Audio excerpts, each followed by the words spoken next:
मध्य प्रदेश की राजधानी भोपाल में करणी सेना के द्वारा जिस प्रकार से आंदोलन किया गया है और करणी सेना ने उसमें जीवन सिंह शेरपुर जी ने जो बातें बताई है उन्हीं को हम रिपीट करेंगे और आपको बताएंगे कि उन्होंने क्या बातें रखी है और उनका क्या तर्क था। इस आंदोलन में सबसे बड़ी बात उन्होंने कही है कि आरक्षण उन व्यक्तियों को मिल रहा है, आरक्षण में उसके हकदार नहीं है। एसटी एससी में बहुत सारे ऐसे भाई लोग हैं जो बड़े बड़े पद पर है, चाहे आप बात करें कलेक्टर, तहसीलदार, एसडीएम या जो भी उच्च अधिकारी होते हैं। एसटी एससी वर्ग में भी बहुत सारे ऐसे व्यक्ति हैं एसटी एससी में भी ऐसे बहुत सारे भाई लोग हैं जो अच्छे अच्छे पद पर है, जिनकी सोर्स ऑफ इनकम ज़्यादा है या यूँ बोलो कि उनका सक्षम है। इसके अलावा आप बात करें एसटी एससी में ही उन्होंने बताया कि एसटी एससी में ही ऐसे कई भाई लोग हैं जिनके भतीजे या भाई बोलो या स्वयं भी विधायक है, मंत्री है या राजनीति से बड़ी ताल्लुकात रखते हैं और आज वो आरक्षण का लाभ ले रहे हैं। मैं जब तक एससी एसटी कानून हो, चाहे आरक्षण हो, आरक्षण गरीबी की रेखा पर मिलना चाहिए। बताओ, केंद्रीय मंत्री बन के बैठ गए और उनके मोहल्ला आरक्षण को लाभ ले रहे हैं। उसमें से 2-3 लोग ऐसे व्यक्ति रहे हैं जिन्होंने तार्किक बातें भी करी है और तार्किक बातों के अलावा उन्होंने जो ठोस बातें बताई है, ये इनमें से 2-3 बातें यही है कि आरक्षण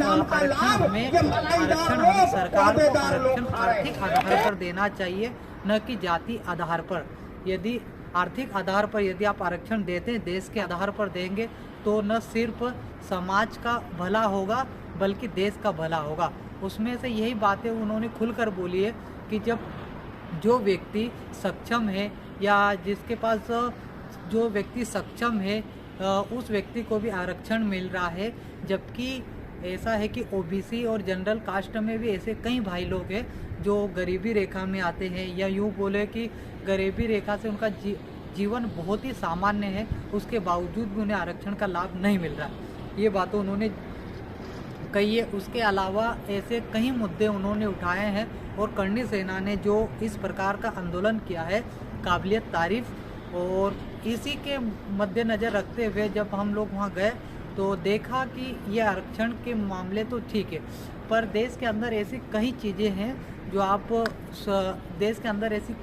हैं जिन्हें चेंज करने की ज़रूरत है। चाहे आज हम बात करें कि आरक्षण हमें जाति के आधार पर नहीं, आर्थिक आधार पर देना चाहिए, पर देश के अंदर आज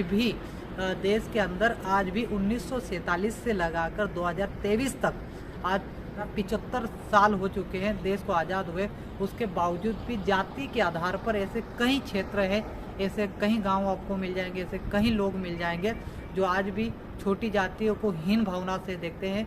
उनके साथ वैसा व्यवहार नहीं किया जाता है जो जनरली उनके लोगों के साथ किया जाता है।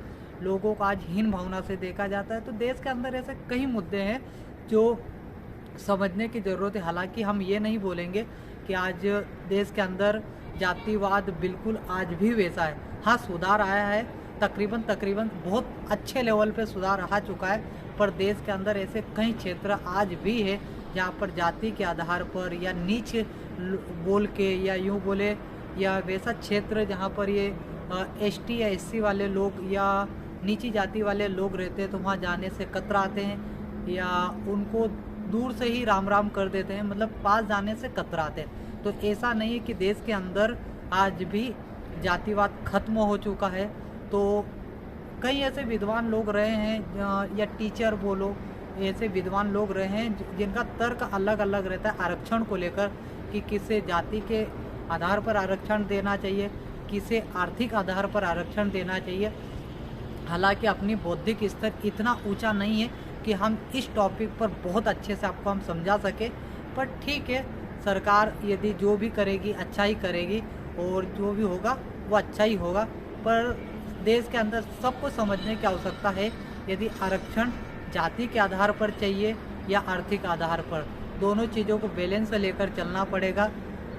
जाति के आधार पर यदि आरक्षण देना है, जो करणी सेना के द्वारा जो बताया जा रहा है कि आरक्षण हमें आर्थिक आधार पर देना देना चाहिए, सरकार को आर्थिक आधार पर आरक्षण देना चाहिए, तो इन्हें ये भी समझना पड़ेगा कि देश के अंदर